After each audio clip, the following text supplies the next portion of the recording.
Iya oke guys, balik lagi sama gue ya karena data gak bisa bohongnya. Oke, hari ini Rabu apa Kamis ya hari ini Rabu 25 Desember 2024 ya. Hari ini hari Natal ya, Merry Christmas buat yang merayakan. Oke, IHSG eh, kemarin Senin ini turun Selasa ya turun 7.085 7.000 ini ya turun. Oke. Ya mungkin orang tarik dana kali ya mau Natalan tahun baru. Ya oke, hari ini gue pengen bahas ya konsep santai aja John ya soal burden sharing. Ya. Jadi biar kita tahu nih ada UU yang udah disahkan di tahun 2023 Januari. Nah, sup- supaya kita tahu nih negara kita nih sebenarnya ada apa aja seperti itu ya. Supaya seumpama kita melancarkan kritikan pun terhadap pemerintah, maksud gua kita mengkritik pada porsinya seperti itu. Kita tahu apa yang terjadi. Ya, seperti itu. Oke, ini gua akan bahas ya soal konsep burden sharing dan apa hubungannya dengan BI bisa beli SBN dari pasar perdana. Sekarang udah bisa ya. Udah sah undang-undangnya ya John. Jadi undang-undang. Nah, ini maksudnya gimana nih John ya nggak? Nah, kita jelaskan. Nanti ada hubungannya nggak John? Wah, sama pajak, PPN segala macam itu ada. Ada ya, ada. Apa itu burden sharing ya? Itu di mana adalah kebijakan kerjasama antara BI dan pemerintah untuk membiayai berbagai beban selama penanganan krisis. Kebijakan ini diatur dalam Undang-Undang Pengembangan dan Penguatan Sektor Keuangan UU PPSK yang sudah disahkan pada 3 Januari. Ya, dalam prakteknya, burden sharing dilakukan dengan cara BI membeli SBN jangka panjang di pasar perdana. Ya, nah nanti gue jelasin ya. Apa SBN bedanya beli SBN di pasar perdana dan pasar sekunder gitu ya. Ada dua perbedaannya. Nah, skema ini berkontribusi dalam pembiayaan vaksin dan penanganan COVID-19, Joni ya. Jadi BI itu, John, udah pernah jadi gini, UU ini sebenarnya waktu itu pernah diberlakukan sementara di 2020 ya. 2020. Oke. Gua bicara dulu kronologinya. Ya, biar kita asik gitu ya. Ya. Sejak kapan BI? Jadi gini, dari dulu BI itu nggak diperbolehkan membeli SBN dari pasar perdana. Hanya boleh dari pasar sekunder. Apa bedanya pasar perdana? Pasar perdana itu ibarat IPO, pemerintah mengeluarkan surat utang IPO ya kayak IPO seperti itu, investor ngantri beli dari pasar perdana. Nah di sini BI nggak boleh beli, hanya masyarakat. Nah terus apa pasar sekunder? Pasar sekunder adalah di mana yang tadi orang udah pada beli di pasar perdana, mereka jual beli. Oh beli SBN itu di sini. Nah BI dari dulu boleh beli di sini di pasar sekunder boleh, boleh. Ya, jadi dari dulu BI itu bisa beli di pasar sekunder tapi tidak diperbolehkan beli di pasar perdana. Lalu sejak kapan BI boleh beli di pasar perdana? Ya, yaitu sejak COVID. Ya John ya. BI boleh beli di pasar perdana. BI beli SBN pasar perdana sejak COVID. Baik, kita lihat. Nah, jadi ada UU yang disahkan di tahun 2020 ya. Ini semoga artikelnya ada di sini ya. Biar biar gue cari artikel dulu supaya nah ini ya, sesuai UU nomor 2 tahun 2020 ya, tiba-tiba kenapa dikeluarkan UU ini? Ya, BI boleh diperbelikan SBN di pasar perdana ya untuk membantu pemerintah dalam menangani pandemi COVID. Maksudnya gimana tuh John? Maksudnya itu cetak uang, kasarnya lu kagak ngerti. Ya, makanya waktu COVID BI beli sampai 900 triliun itu baru yang pasar perdana loh di COVID. Belum yang pasar sekunder. Ya, kasarnya BI jadi gini John, BI setiap beli surat berharga negara ya John ingat ya BI setiap beli surat SBN negara itu dia beli dengan cetak uang baru Joni ya. Kenapa waktu COVID tiba-tiba ada UU ini supaya pemerintah ada duitnya buat beli vaksin, terus buat beli bansos juga buat lu pada. Ngerti ya? Jadi ini kita harus jujur, kita harus apresiasi. Harus apresiasi yang ini. Jujur ya. Lo harus apresiasi. Betul yang sekarang lu tidak boleh menurut gua kebijakan PPN 12% itu sangat-sangat tidak masuk akal. Ya, tapi itu tidak berarti kita mengesampingkan ada juga hal baik seperti ini yang dilakukan. Jadi kita tidak boleh tutup mata, tetap harus netral, John. Dalam mengkritisi pun harus netral. Seperti itu. Nah, nanti ada hubungannya ya. Kalau emang udah bisa gini, kenapa kita harus masih naikin pajak? Nah, itu. Ini yang nanti mau gue bahas. Ya. Jadi ketika ada COVID, disahkanlah undang-undang ini supaya BI bisa beli SBN di pasar primer, John, di pasar perdana, gitu loh. Jadi tinggal Menteri Keuangan ngomong sama BI atau pemerintah melalui Menteri Keuangan perwakilannya ngomong sama BI, bos BI, Pak BI ya, gue butuh 900 triliun nih. Ya, lu tinggal sediain dananya dan setelah diskusi, oke kita sepakat 900 triliun. Kalau dihitung-hitung dari GDP kita berapa sih paling ya? Cara ngitungnya nggak sembarangan juga ya John ya. Asal terukur mah nggak apa-apa. GDP misalnya 22 ribu, oh 900 triliun tuh, oh cuma 4% ya. Masih inflasi mungkin nambah 4%. Tapi karena mungkin waktu itu lagi deflasi ya paling cuma karena 2-3% ya. Ya udah nggak apa-apa. Kita gini, ini masih terukur. Ya terukur. Jadi 900 triliun bahaya nggak? Tidak Joni, tidak. Jadi jangan apa-apa, wah nanti cetak uang nanti inflasi dong gini gini gini gini kagak Joni. Paling 4% tuh kayak apa sih? Dan juga itu inflasinya dari sisi demand nggak masalah. Yang bahaya itu kalau supply gitu loh. Itu demand daya beli menguat no problem. Kalau cuma 4% ya nggak bakal terjadi hyper. Yang bahaya gimana kalau lo minta 10 ribu triliun, nah baru itu bahaya 50%. Gitu loh. Jangan dikit-dikit kita mengkritik itu tidak pada porsinya ya. Jadi BI semenjak itu boleh ya beli SBN di pasar perdana. Ya, tapi ini cuma sementara John ya. Nah, lalu lewat Undang-Undang Nomor 2 Tahun 2022 ya, tugas BI untuk beli SBN di pasar perdana tak lagi berlaku. Ya, jadi UU ini cuma sementara dari 2020 sampai 2023 ya berlaku.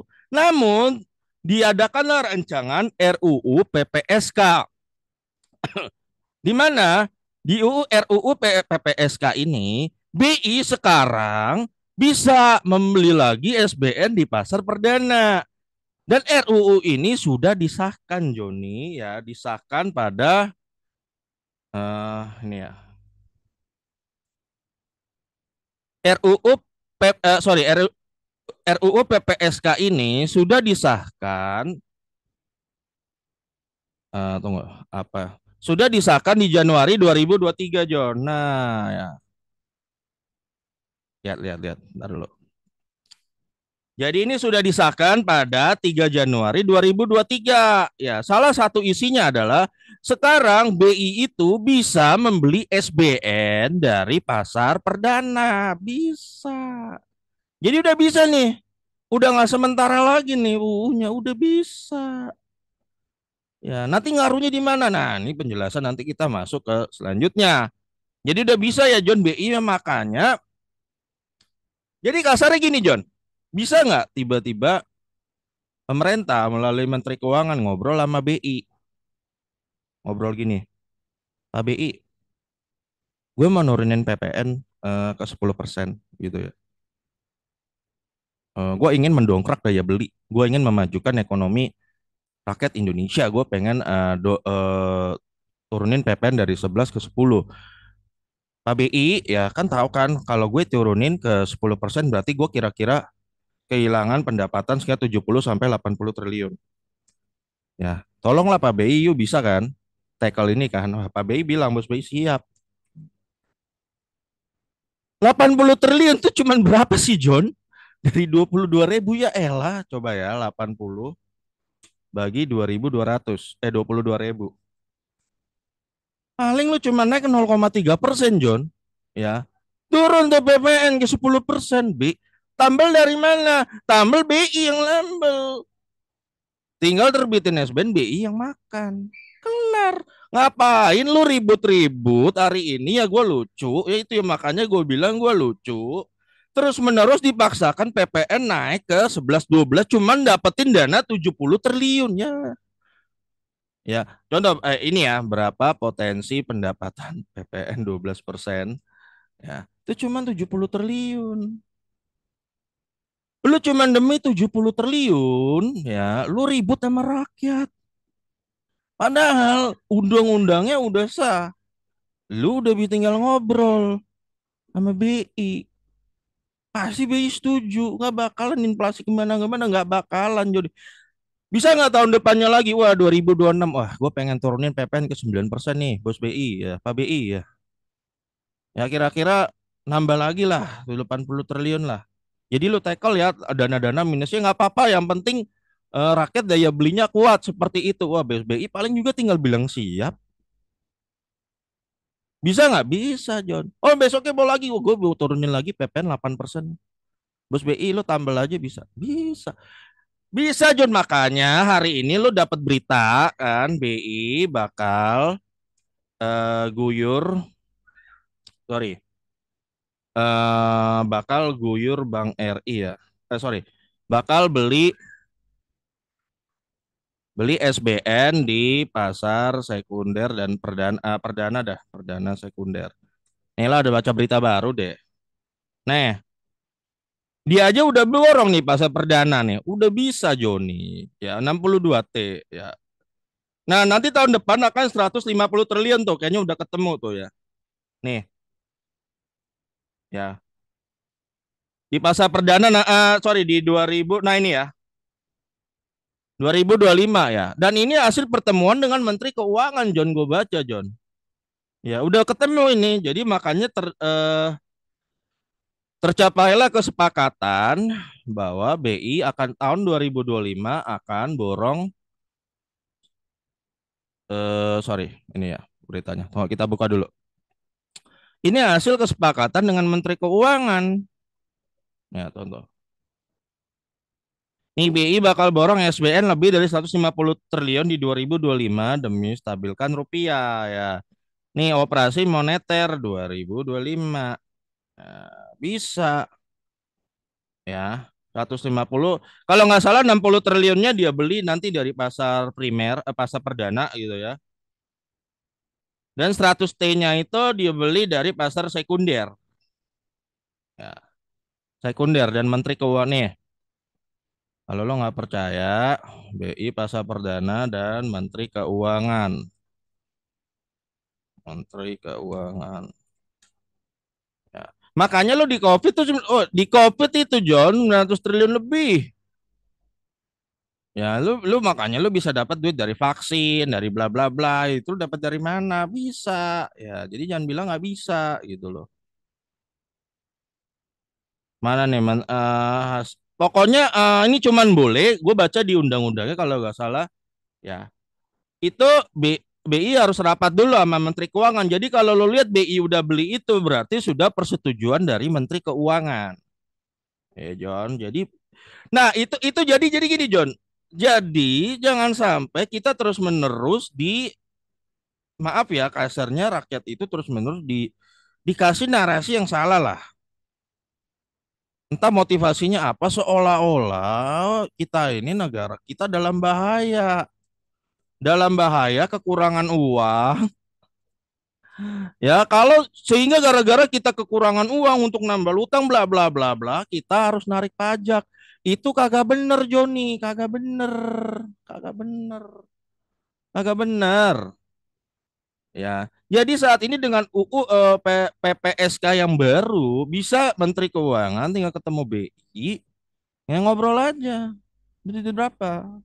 Tinggal ngobrol asal angkanya masuk akal, tidak berbahaya. Ya nggak masalah. Ingat ya John, cetak uang itu tidak bisa sembarangan. Betul.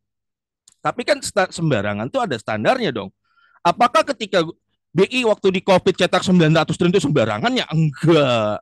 Enggak ya buktinya waktu lo dapat itu malah apa? Malah bagus ekonomi lu kan. Gua kasih lu satu data ya. Di 10 tahun zaman pemerintahan Pak Jokowi, lu boleh cek data gua.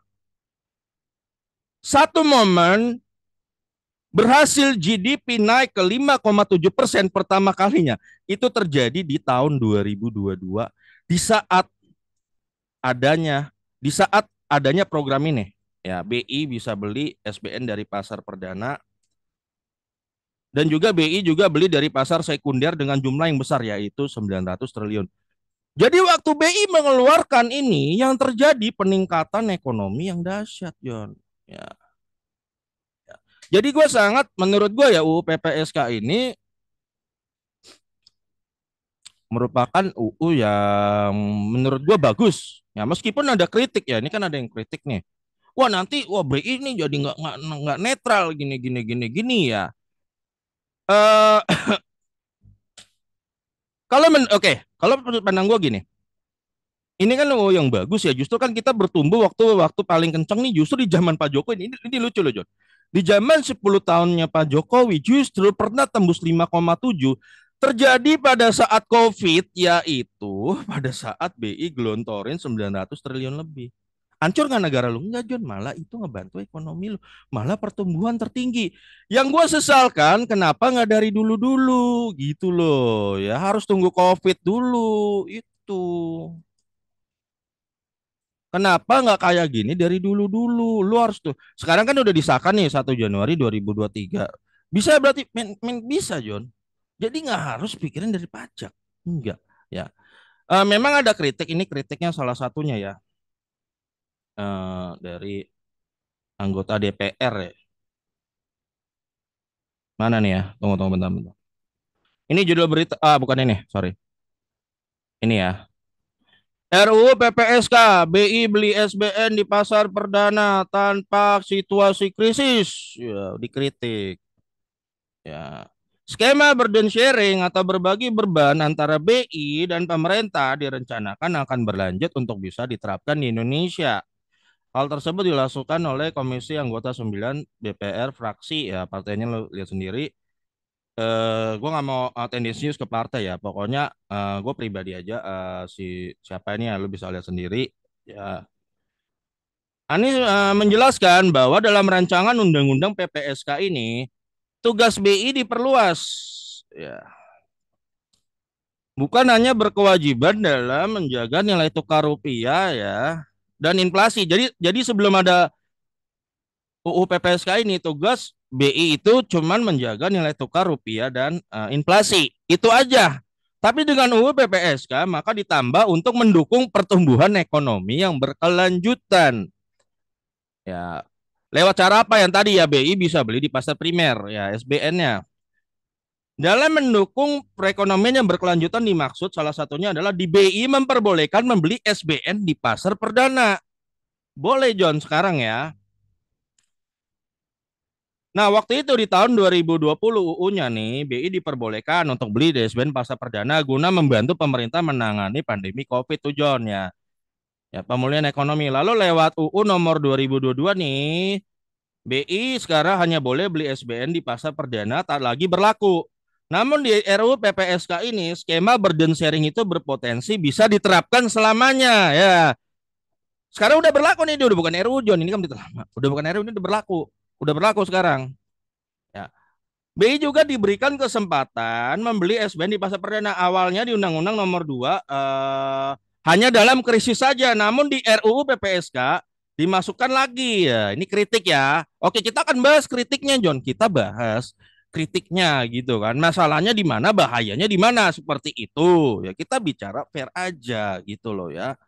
Seharusnya dalam krisis aja di pasal ini di RUU PPSK BI diperkenankan walaupun ada kata-kata dalam kondisi krisis, tapi tidak kuat definisi krisis itu apa gitu loh. Ini kritik dari anggota DPR, betul nggak ya? Betul, oke, paham gitu, betul, oke.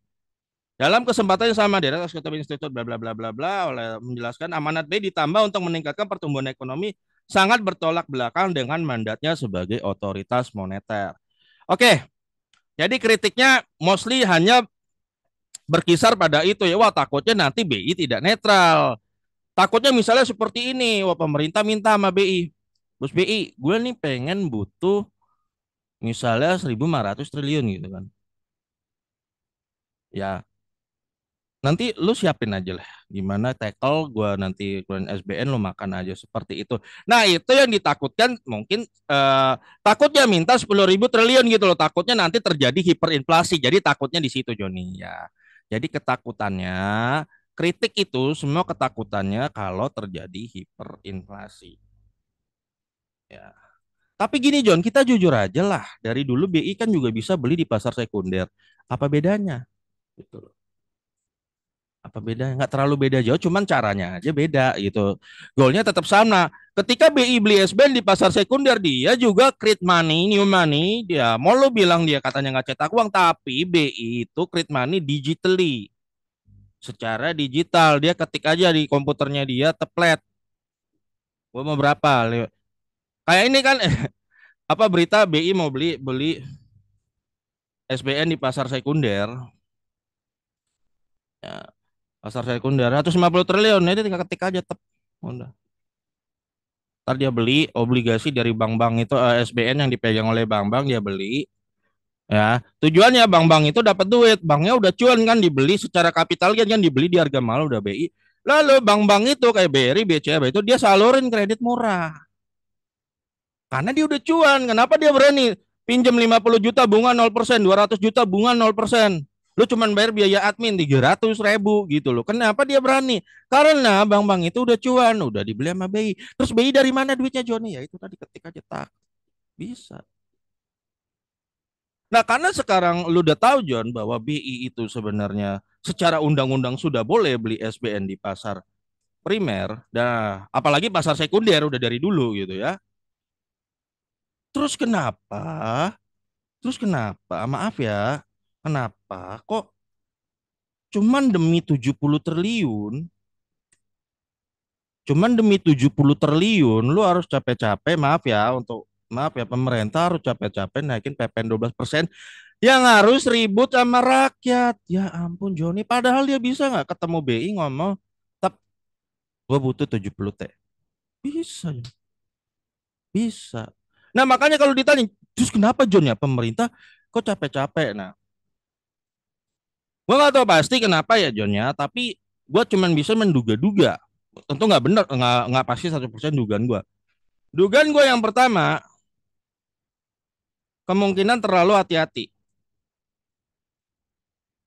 Kemungkinan terlalu, ya ingat ya John, kita kan punya kebijakan seperti ini harusnya dimanfaatkan lah.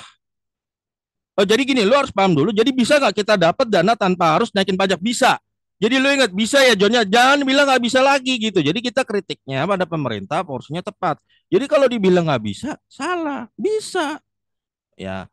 Nah, kemungkinan yang pemangku kebijakan yang di bagian ini terlalu hati-hati dan terlalu takut. Terlalu takut. Wah, takut nanti. Wah, jangan-jangan inflasi. Kan ada, John. Di negara Eropa, inflasi nggak boleh lewat 2%. Itu menurut gua kebijakan konyol. Ilmu dari mana? Kajian studi dari mana? Makanya lu lihat di Eropa pada krisis kan. Karena mereka inflasi harus 2%. Kan konyol gitu loh. Ya. Nah, karena ya oke, jadi ada sebagian ekonom yang merasa inflasi kalau di atas 2% itu berbahaya, makanya dia kemungkinan terlalu hati-hati tidak mau mengambil kebijakan ini. Sedangkan negara-negara lain seperti China, ya, India dan yang lain, Vietnam, ekonominya agresif. Udah paham John, jadi mereka nggak peduli begitu. Mereka tahu itu inflasi di atas 2%, kalau hanya sekedar 4, 5, 6, 7 itu tidak seberbahaya yang dikira. Tidak. Karena mereka udah tahu, mereka manfaatkan sebaik-baiknya kebijakannya. Makanya Cina, lo dengar baru nggak? Dia mau cetak 6.000 triliun. Ngeluarin surat utang. Terbesar sepanjang sejarah. Lo masih sibuk ngurusin pajak. Gila lo. Ribut sama rakyat. Buset, lo masih nggak tahu ya itu Cina ancamannya udah kayak apaan itu. Bentar lagi tuh. Tahun depan. Nanti lo akan kebanjiran produk murah dari Cina nggak ngotak semua. Gue mau lihat perusahaan lokal Indonesia bisa bertahan nggak tuh lawan gempuran produk Cina yang kayak gitu pemerintahnya.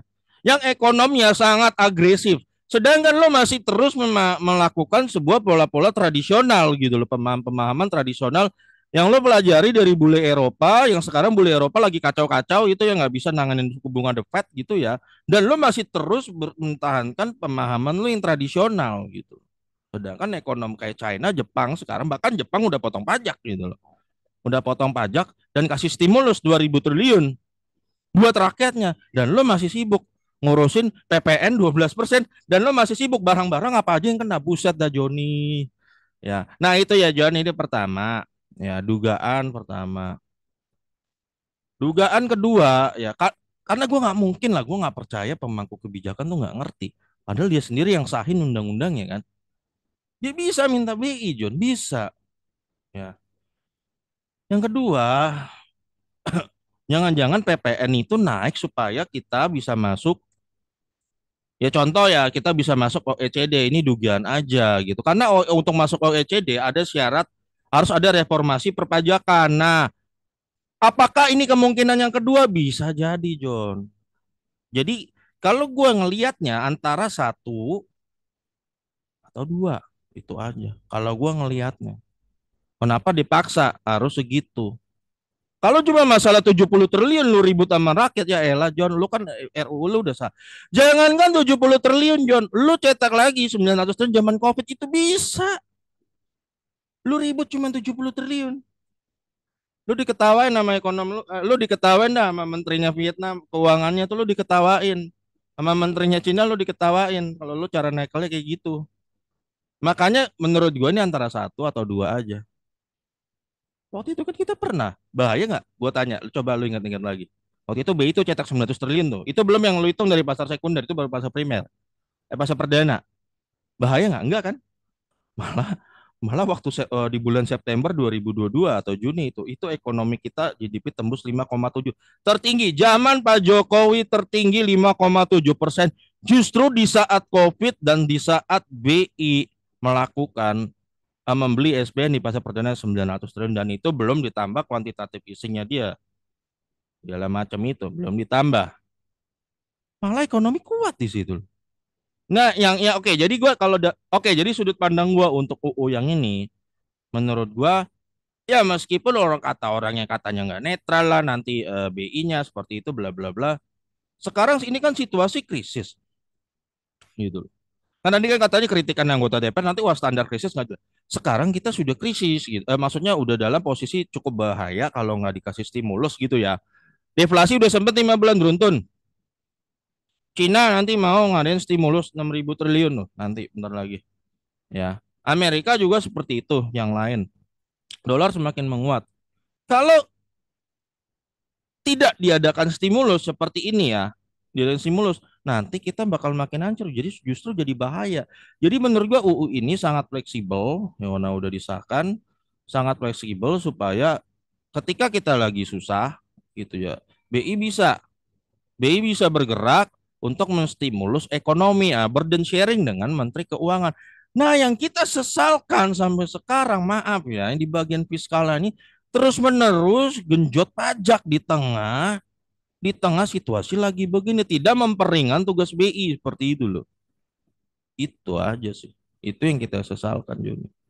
Nah itu Jon ya, semoga bermanfaat video gua. Oh ya, dan terakhir ya udah pasti ya, namanya BI. Kalau dari pasar primer kan BI beli di negara. Kalau dari pasar sekunder ini dijelasin lagi, gue berulang-ulang Joni, pasar sekunder itu bisa jadi BI itu beli surat berharga dari para investor di pasar sekunder. Investornya itu ya ada BRI juga, dia kan pegang. Betul nggak? Pegang bond ya, pegang SBN. BMRI pegang SBN. Semua juga pegang John ya. Bank-bank ini pegang lah. DL, BBNI pegang. Pegang nggak pegang? Pegang Joni, mereka pegang ya. Kenapa? Oke, gue jelasin terakhir. Kenapa mereka pegang SBN? Karena dirut-dirutnya takut juga kalau gua ke setor kredit ke rakyat, ke masyarakat.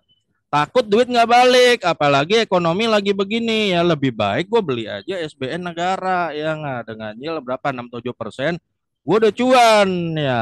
Cuman gara-gara kebanyakan para bank ini beli SBN ya, duit di rakyat sering kering likuiditasnya. Nah, kering ya likuiditasnya, jadi daya beli lebih melemah seperti itu. Ya sebenarnya kan kenapa melemah ya itu salah, itu tugas pemerintah dong, kan seperti itu. Kenapa neken-neken terus, namanya kalau pajak ditekan terus orang nggak mau usaha John, jadi akhirnya bank sendiri juga takut, jadi kita nggak bisa nyalain bank juga, nggak bisa.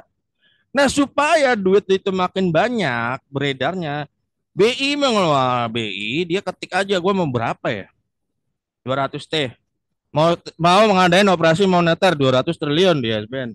Dia ketik, bled, 200 triliun dia beli tuh SBN dari mereka ini, bled bled bled bled bled bled, bled. Wah, otomatis bank-bank ini cuan nggak dibeli sama BI? Bentar ya. Udah cuan.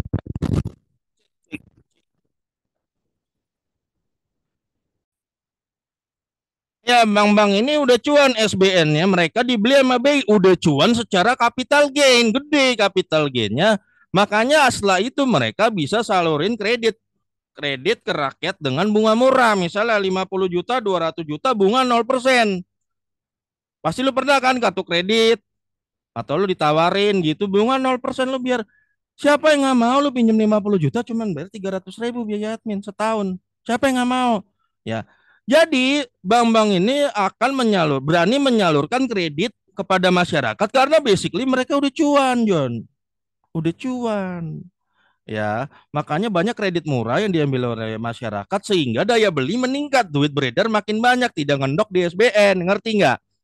Ya, itulah senjatanya BI. Makanya yang pertama kali kalau ekonomi susah yang akan diinjek oleh BI adalah perbankan. Makanya gue bilang di kondisi yang makin nggak pasti di tahun depan, menurut gue yang paling safe ya nomor satu perbankan, nomor kedua ya tambang batu bara lah, karena kan mereka banyak jualnya dalam bentuk dolar, dolar cenderung menguat. Seperti itu. Yang ketiga mungkin lo bisa sektor-sektor lain seperti otomotif atau ya, seperti itu. Tapi yang paling pertama pasti perbankan. Nah gitu loh Joni. Ya. Oke Jan, semoga video gue ini bermanfaat karena data nggak bisa bohong.